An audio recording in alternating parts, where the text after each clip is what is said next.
Então vamos aproveitar. Wesley, seja bem-vindo. E agora você está com a palavra aí com aproximadamente 30, 40 minutos. Obrigado, professor. Agradeço ao Instituto pelo convite, né? A gente também agradece ao professor Neival, que também me fez o convite outrora.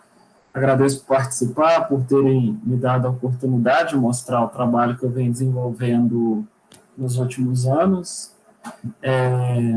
Uma temática que, no primeiro momento, eu não tinha interesse, mas com o tempo eu fui gostando de trabalhar cada vez mais com ela, e é o que eu quero seguir de agora para frente. Quero agradecer também o Daniel, que me ajudou muito em algumas coisas aqui para nós fazermos, transmitirmos essa palestra. Antes de mais nada também, eu queria agradecer a dois pesquisadores, que é o Alexandre Santiago e ao Yosimar, do Programa de Pós-Graduação em Engenharia Ambiental, que me ajudaram bastante na minha pesquisa de doutorado. Como as nossas pesquisas conversavam, nós montamos lá uma força de trabalho e desenvolvemos várias ações, e cada um foi aproveitando ali o que precisaria para a sua pesquisa. Então, sem mais falácias, né? Vamos ao tema, que é a ilha de calor urbano em regiões de clima tropical. Por que regiões de clima tropical? Se nós olharmos esse mapa aqui, da luz noturna, nós conseguimos observar que grande parte da população mundial vive em áreas de clima temperado. Só que isso num primeiro momento. Então, você pode observar que essa parte mais ao norte é até mais desenvolvida. Só que, a partir da década de 70, 80, isso tem crescido muito no hemisfério sul. Com isso, nós temos tido um crescimento da população nos hemisférios sul e também em regiões de clima tropical. Segundo projeções da ONU, essas áreas de regiões de clima tropical são as áreas que mais irão crescer no mundo nos próximos anos, até mais ou menos 2100. Então, com leve projeção aqui de 1950 até 2100, nós vemos que a Ásia e a África são os continentes com maior percentual. A África é a que mais vai crescer, a tendência a partir do ano de 2020. A Ásia vai reduzir, mas o seu crescimento ainda é alto. Em compensação, a Europa, a América do Norte vão crescer, e a América Latina ela vai continuar proporcionalmente a mesma coisa. Só que essas áreas que vão crescer, essas cidades, essas megacidades, elas estão em áreas de região tropical. Por exemplo, aqui no Brasil, nós temos duas. Temos a própria cidade do México, nós temos aqui Mumbai, temos aqui Calcutá, que são cidades que têm crescido bastante. E o que nos chama a atenção, então, aqui na região sudeste do Brasil, as projeções até para 2030 mostram que São Paulo e Rio de Janeiro, a tendência é que essas cidades se cornubem, né, ou seja, se formem em uma só. Se nós observarmos mais aqui ao norte do Brasil, nós temos Minas Gerais também, a região de Minas Gerais, crescendo bastante. Então, no Brasil, nós teremos grandes cidades, né, sobretudo aqui Rio de Janeiro, São Paulo. Se nós formos mais para o Nordeste, nós vamos ver Fortaleza, Salvador, que são cidades extremamente grandes. Então, nós podemos ver também na região de clima tropical aqui, no Golfo da Guiné, e nós temos aqui as outras áreas que não são nas regiões de clima tropical, mas são muito próximas, que é aqui no Oriente Médio e aqui também no Sudeste Asiático. Pessoal, o que chama atenção, então, como eu falei, que essas cidades, boa parte delas, daquelas megacidades apresentadas, estão em regiões de clima tropical. São regiões que são quentes e que têm períodos chuvosos. Períodos esses que são associados a uma gama de chuva muito forte. Por exemplo, em 2013, aqui no Espírito Santo, na cidade de Linhares, em dezembro de 2013, na cidade de Linhares, foi o local que mais choveu no mundo em um dia. Então, nós temos esses eventos chuvosos que também são preocupações para essas regiões. Outra coisa que chama a atenção nessas regiões, que são regiões em desenvolvimento. Rio de Janeiro, São Paulo, Cidade do México, são regiões que têm crescido bastante, têm tido um crescimento populacional absurdo, e esse crescimento, na maioria das vezes, eles não levam em consideração o planejamento urbano, não pensam, não é pensado a moradia, não é pensado o desenvolvimento da cidade nesses locais. E isso gera uma preocupação muito grande, que essas pessoas sofrem com poluição, com esgoto a céu aberto, sofrem com desconforto térmico, e algum desse desconforto é causado pela ilha de calor, que a ilha de calor intensifica o calor na superfície. Então, a questão é, esses centros urbanos, qual é o impacto que esses centros urbanos, aliados aos processos industriais, têm causado no clima? Então, eu já falei aqui, a própria ilha de calor, o conforto térmico, a mudança da superfície, né? Você passa de uma superfície vegetada para uma superfície uma superfície totalmente antrópica, emissão de dióxido de carbono, poluição do ar, qualidade da água, poluição sonora, entre outros. Você tem vários problemas. E isso precisa ser entendido em que propósito? Para buscar uma melhoria para essas pessoas. O problema é, após construído, nós temos que tentar melhorar a qualidade de vida das pessoas na cidade. Em virtude disso, abordando uma teoria mais moderna e completa do clima urbano, nós temos que pensar que o clima urbano é a interação de todos esses sistemas aqui. Eu não posso mais hoje olhar o clima urbano simplesmente separado. Eu tenho que olhar o clima atual, entendendo seus sistemas atmosféricos, como comporta-se as séries temporais. Eu tenho que olhar como que a tendência desse clima, se ele é de aumento ou não, para buscar os efeitos da ilha de calor, a ilha de calor urbana, os materiais particulados, as mudanças climáticas, as variabilidades climáticas e a adaptação e mitigação dessa população em relação a tudo isso. Então, essa teoria do Blake aqui é uma teoria bem moderna que busca toda essa interação. E, associado a isso, eu trago lá, depois se alguém quiser dar uma olhada na minha tese, ou no próprio artigo original que eu consultei do Andrade, de Portugal, ele associa tudo isso aqui com o espaço onde essa cidade está lotada. Então, ele pede para que seja olhada a geografia do local. E você, olhando a geografia, você vai conseguir, então, a partir de ver o relevo, ver como que é a hidrografia do local, como que isso tudo vai interagir formando o clima urbano. Então, a simples mudança do uso e da cobertura da Terra, como nós podemos ver nessa figura abaixo aqui, vai mudar a distribuição de calor, o balanço de radiação da cidade. Isso vai fazer com que haja um aumento de temperatura. Quando nós olhamos na nossa figura direita aqui, nós vemos na área de agricultura as temperaturas mais baixas. E à medida que nós vamos deslocando para a área urbanizada, nós temos o aumento de temperatura. Então, se nós olharmos aqui, na área rural, ou até mesmo nas áreas mais afastadas do centro, nós vamos ter temperaturas mais baixas em relação ao centro urbano. Só que esse conceito de temperatura mais elevada ao centro urbano, ele é muito específico para cidades de clima temperado, onde se observou que a cidade começou do centro para as bordas, ou seja, em torno das indústrias, dos portos, para as bordas. Não é o caso aqui das nossas cidades de clima tropical. Você tem uma diversificação maior do adensamento populacional. Então, a cidade ela gera uma circulação termicamente induzida. Se nós olharmos aqui, a cidade, como ela é mais quente, ela vai gerar um ar mais quente.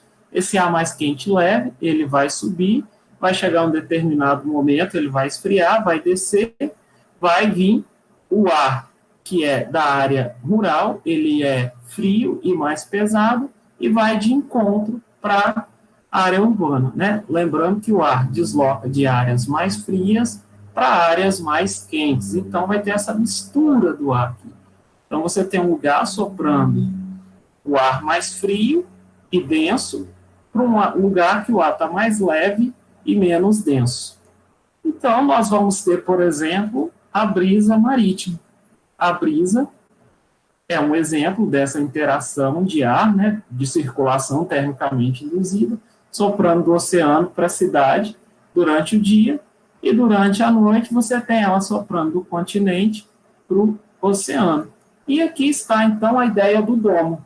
O domo é a cidade, então, com ambientes mais quentes, gera um ar mais leve, ele vai vir, quando ele resfriar, vai se misturar com o ar das áreas urbanas, gerando uma circulação que nós chamamos também termicamente induzida.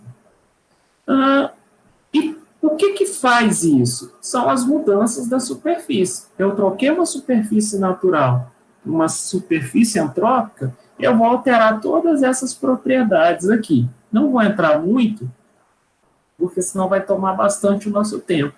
Mas se nós observarmos as maiores cidades do mundo, como Hong Kong, Nova York, Rio de Janeiro, Los Angeles, eu peguei o exemplo de Vitória, Singapura, São Paulo, são cidades que já experimentam ou já experimentaram, ou ainda estão experimentando uma mudança muito drástica do uso de cobertura.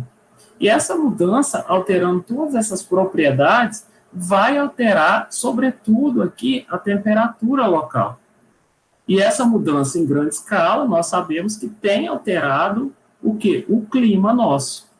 Então, toda essa junção, essas mudanças de uso de cobertura na Terra, elas vão trazer mudanças também local e também global.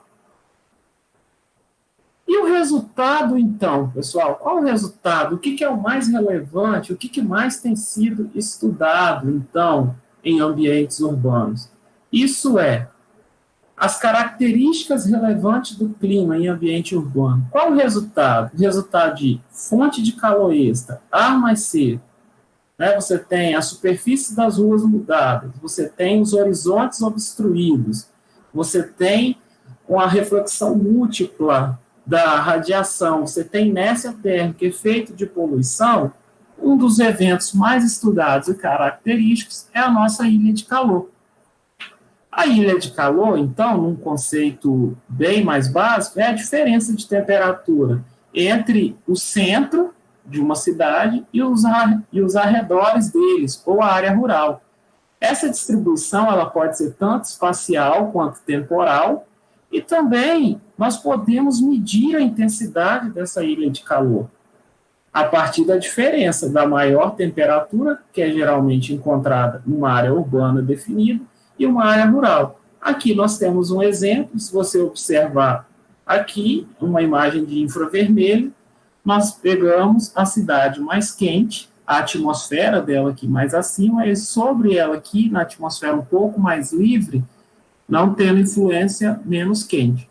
E aqui é um exemplo para a cidade do Rio de Janeiro, em 1980, como que era a ilha de calor aqui, somente concentrado nessa parte aqui da Guanabara, na esquerda, e depois aumentando para toda a região metropolitana do Rio. O conceito clássico, né? Então, o conceito clássico da ilha de calor falava o seguinte, que essa diferença entre o rural e o urbano, ela se daria, sobretudo, no período da noite, após o pôr do sol e antes do nascer do sol, entre as 18 e as 6 da manhã, o horário de maiores temperaturas. E que nos horários durante o dia, ela poderia ser negativa. Esse é o conceito clássico que nós chamamos o conceito do Ocker. Porém, nós vamos ver daqui a pouco que esse conceito não é bem assim. Mas, então, o que gera essa ilha de calor? Para nós entendermos a ilha de calor, nós temos que considerar todas essas variáveis. A localização, né, a geografia do local, o tamanho da cidade, a função, forma, as condições do tempo, tá? E as condições da atmosfera. Então, nós olhando, ao nós olharmos tudo isso, nós podemos entender o comportamento da ilha de calor. Eu não consigo ver a ilha de calor separadamente, somente a diferença entre o rural e o urbano. Eu preciso levar em consideração todas essas variáveis aqui.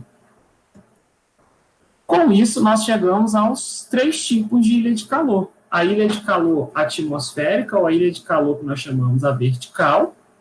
Nós também chamamos a ilha de calor atmosférica interna, que é entre as superfícies, né, entre as superfícies aqui, como vocês podem ver, entre uma construção e outra, e a ilha de calor de superfície, que é essa linha vermelha aqui, que ele pega a copla das superfícies. A ilha de calor de superfície tem sido bastante utilizada porque você consegue ver uma fotografia, né, já que esse estudo de ilha de calor de superfície é feito por satélite, é uma fotografia do momento real. E cada vez mais, com o avanço do satélite, nós temos conseguido, então, cada vez mais crescer na ilha de calor de superfície, nos estudos de ilha de calor de superfície. Uma das dificuldades de fazer a ilha de calor atmosférica vertical é que você precisa do balão atmosférico, e é muito caro. Geralmente, quem faz isso aqui no Espírito Santo são os aeroportos. Ou nós podemos fazer por modelo. Já a ilha de calor interna, nós olhamos ela por algumas metodologias, como o transecto móvel, que pode ser feito por automóvel, bicicleta ou a pé, ou por estações fixas. E aí, a ilha de calor também, ela pode ser feito, esses 3 tipos aqui, elas podem ser feitas por modelagem atmosférica. A modelagem atmosférica, ela tem uma vantagem em relação a essas aqui, que ela pode fazer todas as 3 ao mesmo tempo, e ela também pode fazer períodos longos, que é a grande dificuldade de estudar a ilha de calor, porque você, às vezes, tem estações com períodos curtos, com períodos que faltam. E cada vez mais tem se discutido também o calor, eu acho que esqueci de pôr aqui, mas é o calor antropogênico. O calor antropogênico é o calor gerado pelas atividades urbanas, que é o calor gerado, por exemplo, por ar-condicionado e até mesmo pelos automóveis e altos fornos de indústrias. Ele cada vez mais tem sido inserido aqui. Porém, ele ainda não existe uma classificação específica dentro da ilha de calor, mas nós só utilizamos o termo calor antropogênico. Então, pensando nisso, alguns estudos começaram a observar que a ilha de calor de clima temperado, ela é diferente da ilha de calor tropical. Então, a ilha de calor no clima temperado, ela é noturna, no inverno, num período seco, e durante o dia ela é negativa. Já no clima tropical, ela é praticamente inversa, se nós olharmos aqui, ó. Ela é diurna, ela é sobretudo no verão, que é um período chuvoso, nosso aqui, ou mais úmido, e durante a noite. Por ela ser no verão, e num período mais úmido, a sensação de calor aumenta muito mais. Se nós olharmos aqui as 2 cidades, que é Berlim, Paris, San Juan e Murrah, elas são cidades, na minha esquerda aqui, de clima temperado, e essa aqui tropical, nós já podemos ver que até a construção e o padrão da cidade são diferentes. E o que chama atenção nas regiões de clima tropical ainda é que elas estão próximas a grandes corpos d'água ou próximo ao oceano. E os estudos de clima de ilha de calor em regiões de clima tropical têm indicado que a ilha de calor está associada ao horário de maior magnitude da carga térmica disponível ao ambiente, e não ao que foi armazenado. O que ele quer dizer com isso? O que essa definição quer dizer? Quer dizer o seguinte, que em regiões de clima temperado, o calor absorvido, ele é repelido à noite em forma de radiações de onda longa. Então, ele aquece a atmosfera. Enquanto aqui, tem uma especificidade que nós vamos ver daqui a pouco, aqui não. Aqui, a ilha de calor é durante o dia, o que nós chamamos o sol apino. As maiores diferenças são observadas durante o dia. Aqui nós podemos ver um exemplo. Se nós olharmos para a cidade, uma região de clima tropical, no caso aqui, em Xangai, se nós observarmos ela, você pode ver que durante o dia, mesmo a paleta de cores sendo um pouco diferente, tendo intensidade diferente, ela é muito mais intensa ao dia do que à noite. Para o Rio de Janeiro, nós podemos ver aqui, ó, ao longo do mês, que entre as 7 e as 13 horas é o horário de maior intensidade da ilha de calor, e sobretudo nos meses de verão aqui, né? Entre janeiro até chegar aqui no início do inverno, em julho. E se nós observarmos à noite, né, a partir das 15 horas, ela é menos intensa.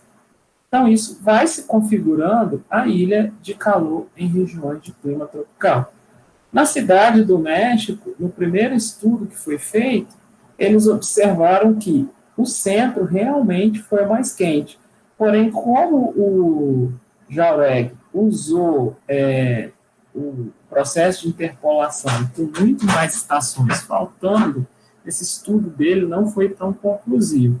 Mas ele já indicava ele já indicava alguma coisa. Essa coisa era que a ilha de calor aqui poderia ser diferente do que a ilha de calor em climas temperados. Aqui é o calor antropogênico, desculpa, eu coloquei fora de ordem. Então, o nosso estudo de caso aqui é baseado na região metropolitana da Grande Vitória. Vou trazer o exemplo de Vitória.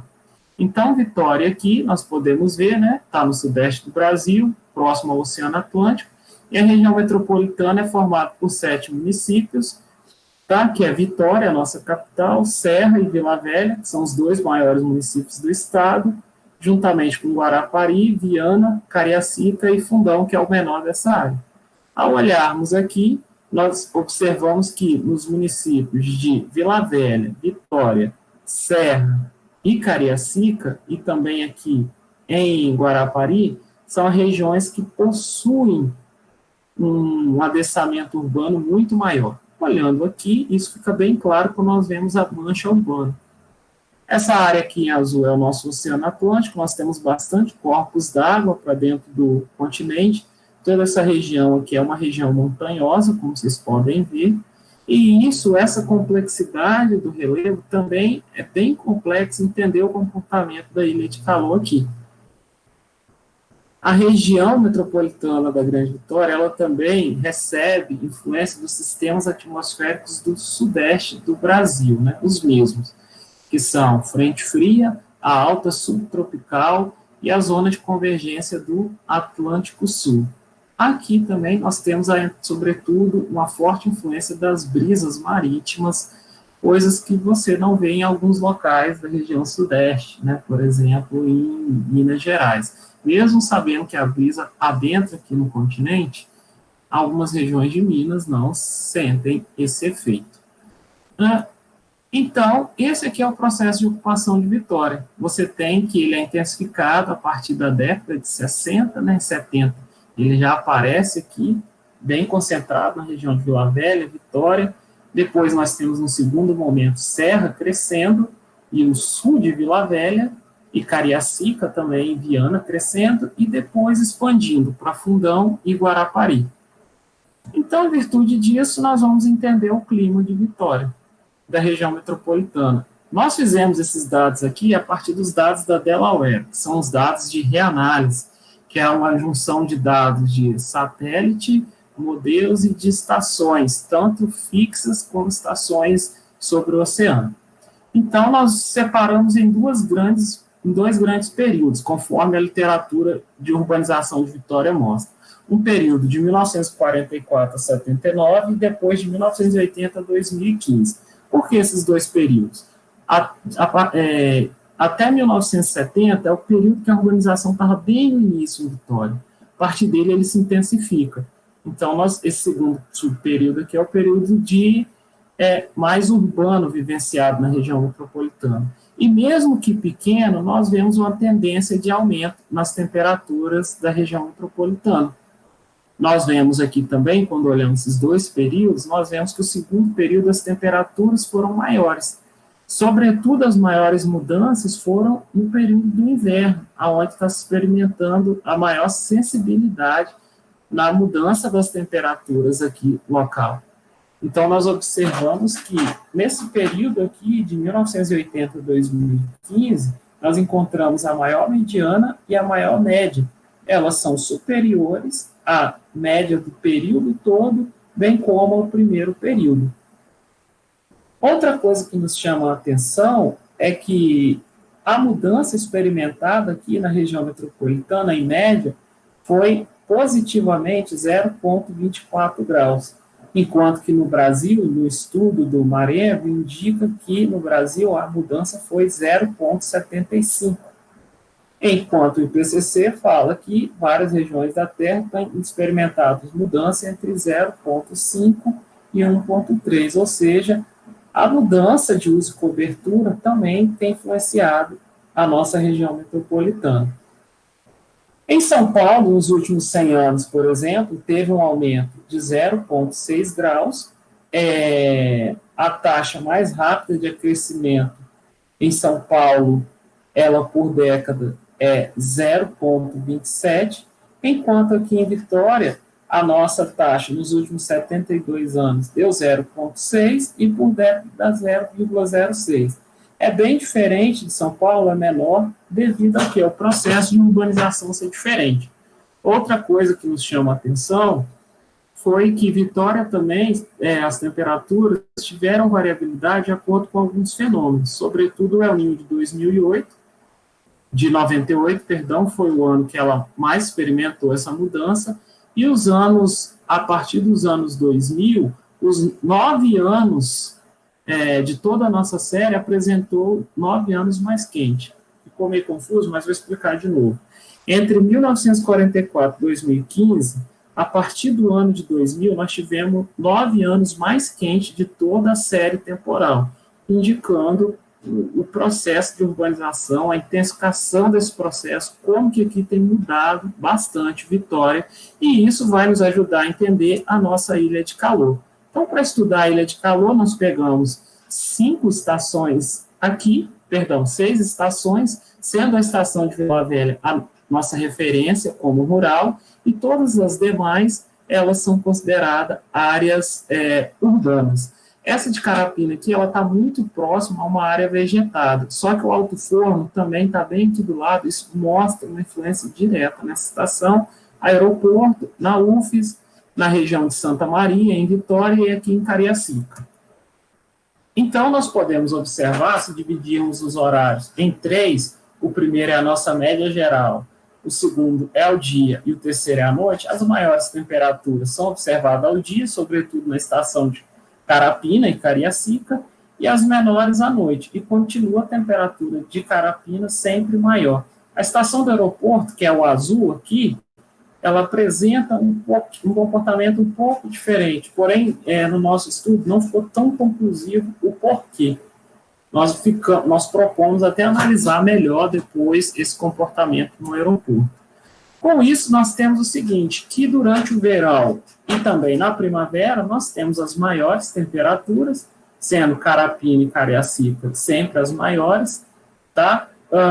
Nós temos também o aeroporto, um elevado aqui também, a temperatura, nós temos a região da UFES, e em Vila Velha sempre apresentando a mediana e a média menor. Aqui a de Cariacica, ela apresenta essa variação, muito em função, nós observamos, porque alguns dados faltaram, isso sobretudo na primavera, isso comprometeu um pouquinho o nosso resultado, mas para as outras estações não, mostrando esse comportamento.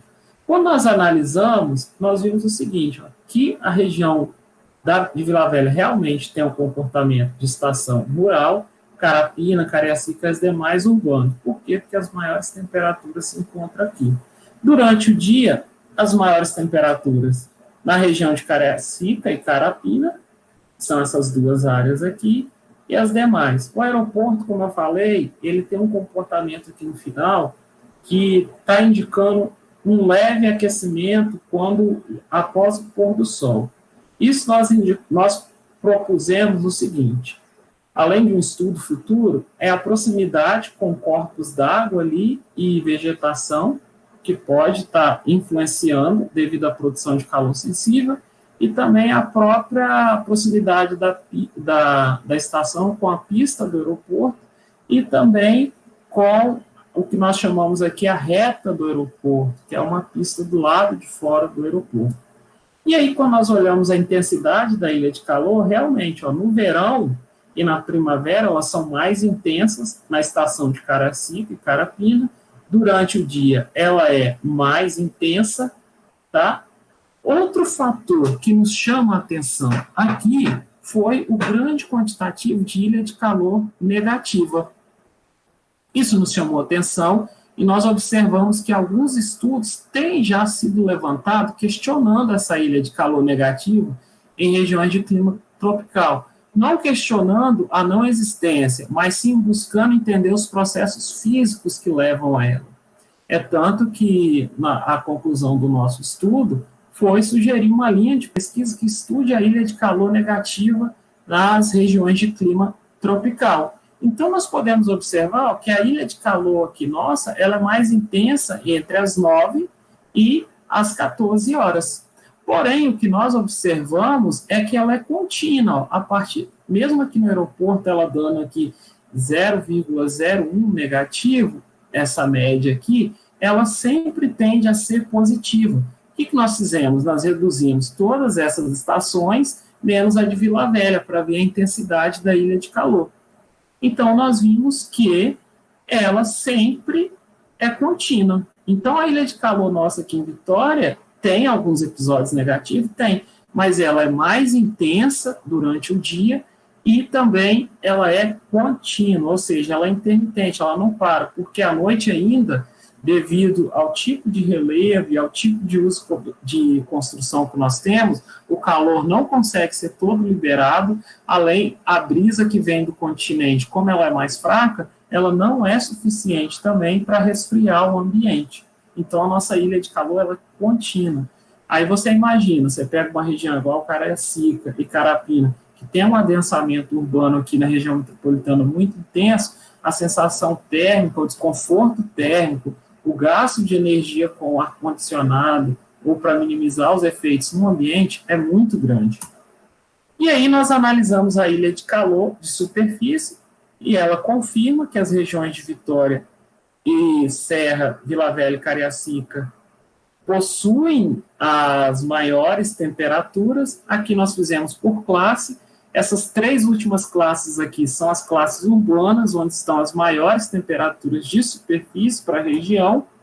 Nós também observamos aqui, que nas 3 últimas classes, que são as urbanas, também esse comportamento com as maiores médias e medianas para a região.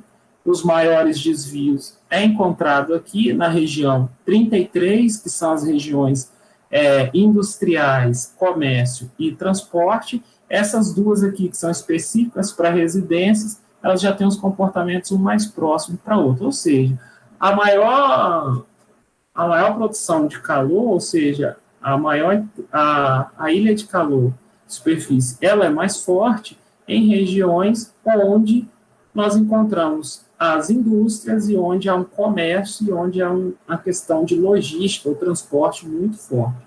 Olhando aqui o comportamento dela, ele se repete, caracterizando aqui que a maior quantidade de pixels que nós observamos aqui estão, para a área urbana, estão entre 26 graus e 30 graus. Então, isso caracteriza a região metropolitana de Vitória, nossa ilha de calor de superfície. Então, nós aplicamos 2 métodos para fazer. Nós aplicamos aquele método Ocker, que eu expliquei para vocês, que é somente a área urbana menos o rural, e nós olhamos um novo método, que é do Flores, onde ele propõe que a intensidade da ilha de calor ela seja o quantio 5 menos o quantio 3. E o do Flores, uma das vantagens dele é que ele consegue levar em consideração várias coisas, como até a superfície, as nuances que ela vai apresentar. E ele é muito específico para cidades que não são, são cidades concêntricas, né? Ou seja, que ela começa do centro e vai se espalhando para o interior. Esse método tem uma vantagem que ele leva em consideração vários tipos de uso e cobertura, e, várias formas de ocupação, do solo. Então, quando você olha ele aqui, ele mostra um comportamento até um pouco mais intenso, aqui embaixo, ó, do que o do Ocken. Então, você vê aqui, ó, o proposto pelo Ocken aqui embaixo, menos intenso, e aqui o proposto pelo Flores, que é o que nós chamamos método dos quantis, a ilha de calor mais intensa. Aqui em cima a gente vê o comportamento da ilha de calor na área urbana e aqui na área rural. Quando nós observamos aqui, então, o nosso mapa à direita, nós vemos que as maiores temperaturas estão aqui no nosso parque industrial, tá? Também na região de Carapina, Vila Velha, quando você afasta da orla e vai vindo aqui para uma área mais industrializada dela, chegando no centro. E você vê também aqui nessa região, que é uma área de logística, de indústrias, entre o município de Serra e Cariacica. Então, são as áreas que mais experimentam a intensidade da ilha de calor. E isso mostrou para nós que a ilha de calor de Vitória, ela não é uma ilha de calor única, ela não é uma ilha de calor só com um ponto ali, mostrando que é mais quente, ou seja, só o centro mais quente. Nós temos vários pontos que elas são mais quentes. Essa cor em verdinha é até menos intensa, que nós tentamos trazer para cá. E em branco é que não tem o valor, ou é zero. Então, pessoal, nós também fomos ver qual é o efeito que a urbanização e a industrialização trouxe para a cidade. Nós fizemos agora, rapidinho, olha, só para mostrar para vocês, numa área vegetada, a ilha de calor ou em transição, ela é bem baixa. Quando você pega aqui, ó, em lagos e vegetação, ela já é quase negativa ou bem próxima a zero. Isso pode acontecer, tá? E também nós temos aqui nas áreas mais urbanas, como aqui no caso de Vitória, nós temos a ilha mais intensa. E se nós formos olharmos aqui na área industrial, muito mais intensa. Aqui foi só um recortezinho.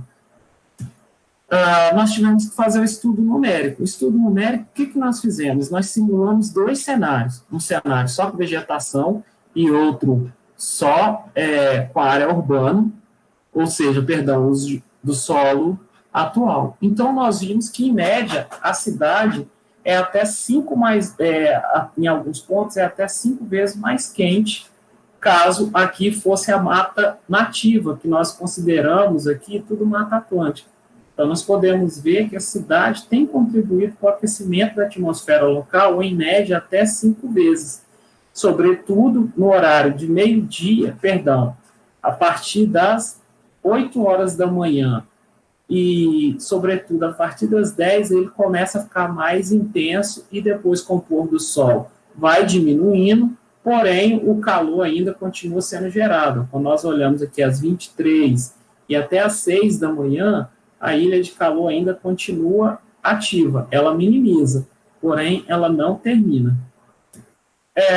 Nós olhamos, ao olharmos o calor sensível, que é o calor que vai ditar o comportamento de temperatura, tem um comportamento muito igual, tá? Aqui no Parque Industrial tem uma produção muito maior do que nas regiões da Grande Maruípe e Campo Grande, que foi um pequeno recorte que nós fizemos aqui, eu vou ter que adiantar.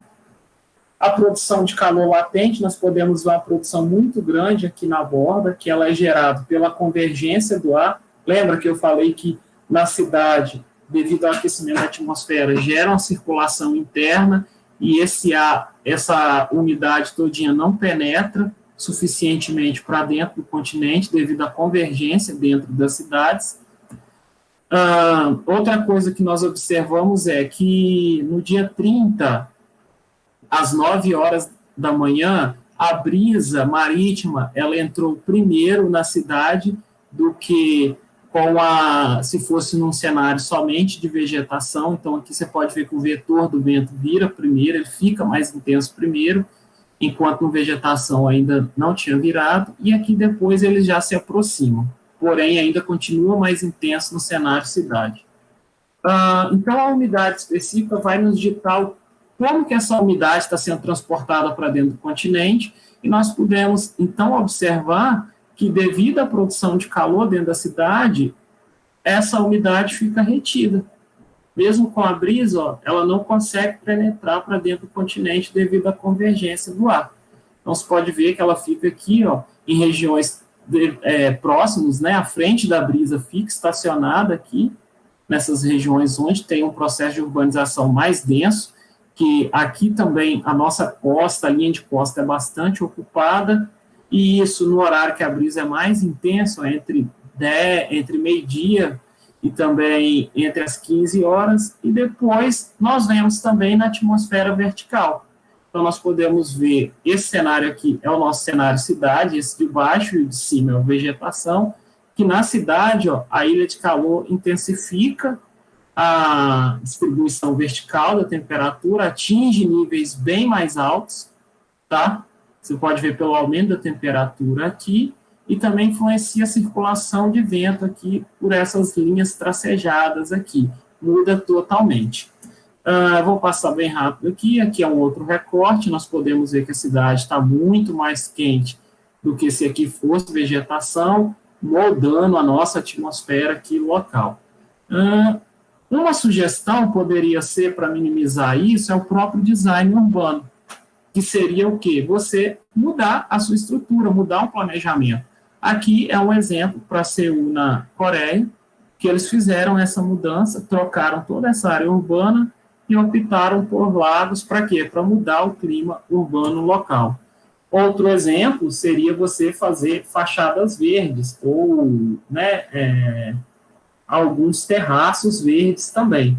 Mas o ideal para minimizar o calor, pessoal, é que seja a vegetação original do local. A vegetação, para quem entende melhor, a vegetação, às vezes, não natural do local, ela não vai ter um efeito para minimizar o efeito das estruturas urbanas sobre o clima. Para isso, precisa de um estudo, não é simplesmente ir lá e plantar qualquer tipo de vegetação. Aqui tem algumas mitigações que a gente propõe, entre elas pode ser substituir superfícies escuras para superfícies mais claras. Um exemplo aqui é uma região com asfalto, com temperaturas mais quentes, outro com concreto, temperaturas menores.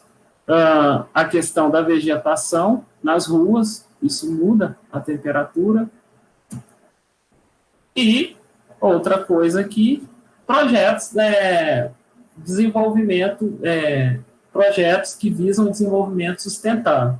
Que você use recursos, por exemplo, madeiras reaproveitadas, né, madeiras não provenientes de desmatamentos, talvez muito melhor do que você fazer um prédio vertical e buscar minimizar, sai muito mais barato, em conta, preserva mais o meio ambiente do que isso. E para finalizar, pessoal, olha a importância da vegetação também na nossa vizinhança. Quando nós olhamos uma área sem vegetação, e aqui com vegetação nós encontramos diferenças grandes aqui. Ó. Eu aumentei o número de casos de vegetação e, consequentemente, eu diminuí a temperatura local. Se eu não tivesse nenhuma, 40 graus, com um quantitativo ideal de vegetação, com a vegetação natural do caso, local, eu tenho uma redução considerável da temperatura do ar. É isso, nós temos bastantes desafios, mas o principal é buscar um planejamento adequado. Isso hoje é muito difícil, porque são regiões extremamente regiões de clima tropical pobre ou em desenvolvimento, e isso requer política. E às vezes nós sabemos que as políticas ainda não contemplam, muitas questões políticas não contemplam o clima no seu desenvolvimento. Muito obrigado por participarem, por me ouvirem. Dúvidas, você podem mandar para o meu e-mail, que está aí abaixo. Se tiver alguma pergunta, o professor Pesopani vai me falar aqui agora e eu encerro a minha fala. Professor, obrigado. Joia, Wesley. Muito legal a tua apresentação, gostei bastante. Eu mesmo anotei aqui umas 15 perguntas, mas a gente pode discutir depois um pouco sobre elas. Eu gosto muito desse tema, apesar de não trabalhar diretamente com esse tema, mas é um tema que me chama a atenção. Tem uma pergunta aqui da Camila, que você já andou respondendo agora bem no final, mas eu posso complementá-la. Aquela pergunta, qual a maneira mais eficiente de diminuir o efeito da ilha de calor? Você citou vários exemplos. Eu complementaria a pergunta, se você conhece, se você citou, inclusive, um exemplo, aí, se não me engano, de Seul, acho que foi Seul um exemplo, mas eu gostaria de que você relatasse se você conhece algum empreendimento desse tipo, buscando resolver essas questões da ilha de calor em cidades brasileiras. Professor, aqui no Brasil eu não vi nenhum empreendimento grande ou projeto assim. Bom, eu não conheci, tá? Mesmo na literatura, não achei, mas eu vi algumas propostas que estavam sendo desenvolvidas pelo pessoal da arquitetura e urbanismo da UFES. Eles estavam trabalhando num projeto onde que eles estavam pintando a fachada de um muro para ver qual a melhor tinta que se adequava àquela região para aquecer menos a atmosfera local, para trazer um conforto maior. Mas, assim, eu já ouvi, assim, por alto, não vi em literatura, igual eu falei para o senhor, nem conversando com alguém, mas por alto, em algumas conversas formais, que existem, né? Em algumas cidades estão sendo implantados alguns parques para tentar minimizar. Pega uma área abandonada próxima ao centro, implanta um parque ali para tentar gerar aquela célula de alta pressão, né, com temperatura menor, para trazer um arrefecimento para o ar ali local. Mas, assim, de edifício mesmo, professor, ainda não vi nenhum. Ok. Bom, olhando o trabalho que você mostrou aí para a gente, especificamente de Vitória, eu fico imaginando o seguinte: você trabalha com séries históricas das estações de observação, como você trabalhou com algumas aí. Eu fico pensando, por exemplo, na estação aqui de Vitória, que fica lá na ilha de Santa Maria, estação do Instituto Nacional de Meteorologia. Você conseguiria quantificar qual foi um efeito da mudança nessa leitura de temperatura lá na estação, nessa medição, de um efeito local? Quando eu falo local, é de alguns metros de distância em relação à urbanização da cidade como um todo? Porque ali eu tenho a impressão, que eu não estava aqui, mas eu tenho a impressão que há 50 anos atrás, aquele morro lá em cima da estação não tinha nada, tinha estação. É isso, assim, ali não teve muita, ali foi mais efeito local sobre ela, né? E ela é uma estação, assim, que ela tem muita falha, entendeu, professor? Uhum. Na tese, teve um problema dela que eu tive que construir a série, assim. Então, ela tem muitas falhas, ela tem períodos, assim, longos de anos, sem, mas o que indicou a mudança ali foi na temperatura média mínima dela. A mínima, a média sempre foi aumentando. Assim como eu peguei a do aeroporto e comparo as duas, elas têm o mesmo comportamento. Então, a mínima foi assim, que mostrou que está tendo uma influência ali do local, de toda a região em torno, sobre ela. Eu entendi ali a tua colocação. Muitas vezes essa análise de uma imagem termográfica, ela vai te dizer uma resposta da superfície, mas não vai te dizer qual é a temperatura do ar. Se a gente estiver pensando, por exemplo, em ambiência animal, conforto térmico, a gente precisa da temperatura do ar, geralmente combinado com a umidade relativa, né?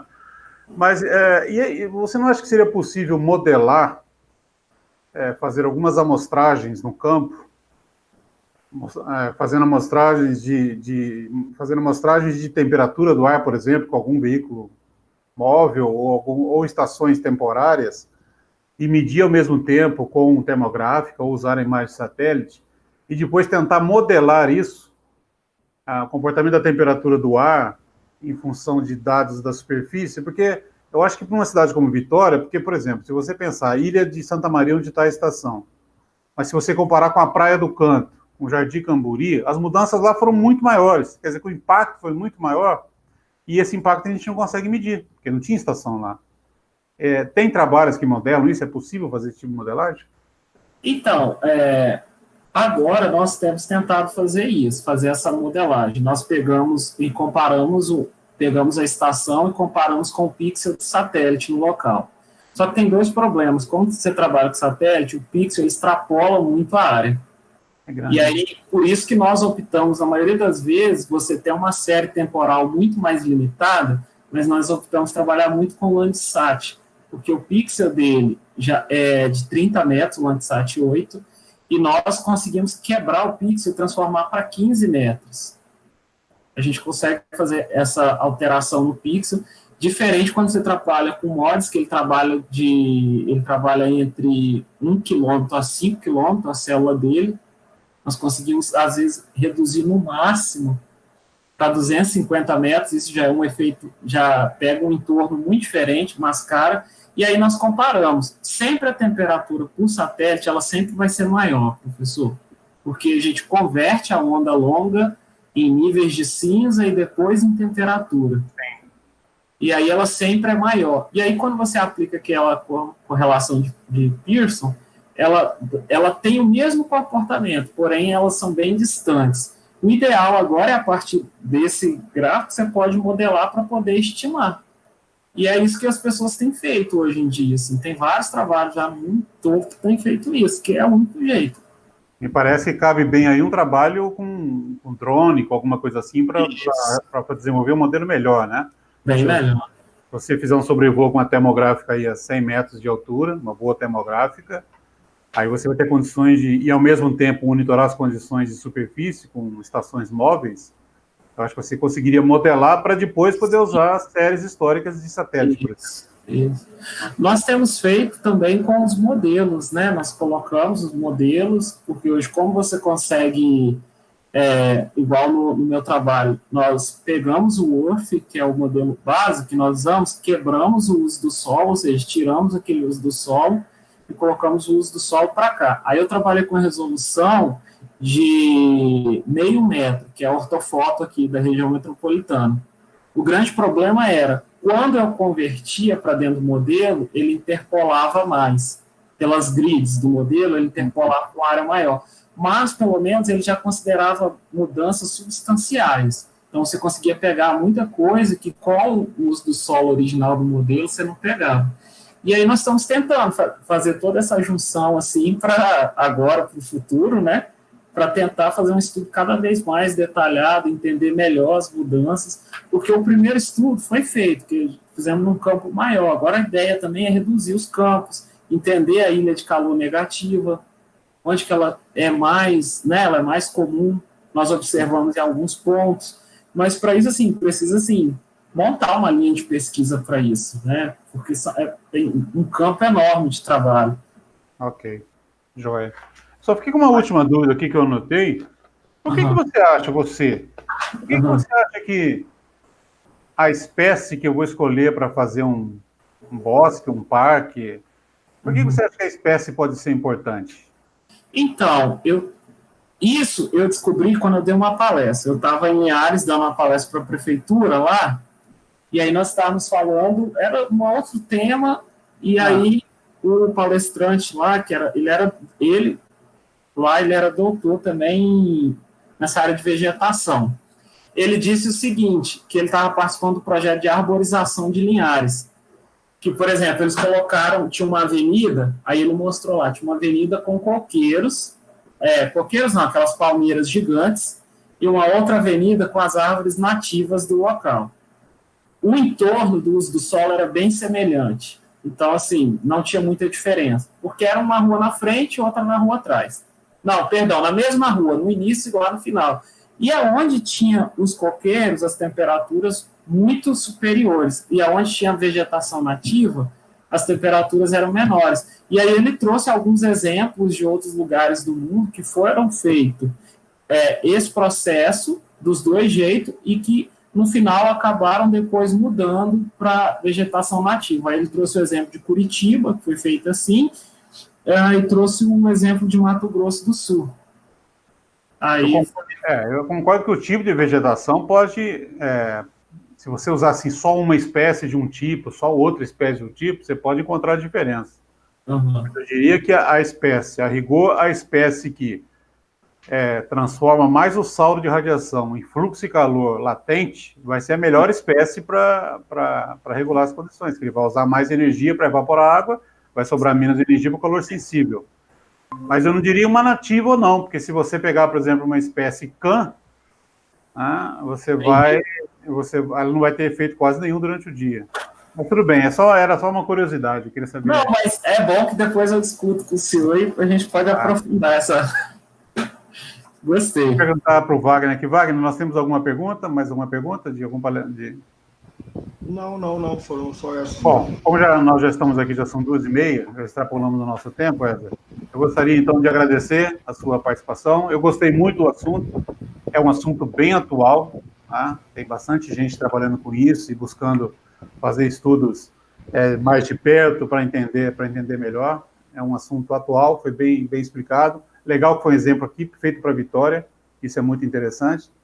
E gostaria de agradecer, então, em nome do Instituto, a tua participação. Só para quem está participando, nós temos uma palestra, a nossa próxima palestra, um minutinho só que eu vou achar aqui. Nossa próxima palestra é no dia 8 de dezembro, eu guardei a data, mas eu não guardei, achei, desculpa. A nossa próxima palestra, nessa modalidade, é no dia 8 de dezembro, às 14 horas, com o professor Roberto Schaffer, da COP, da Federal do Rio de Janeiro. O tema vai ser mudanças climáticas e energia.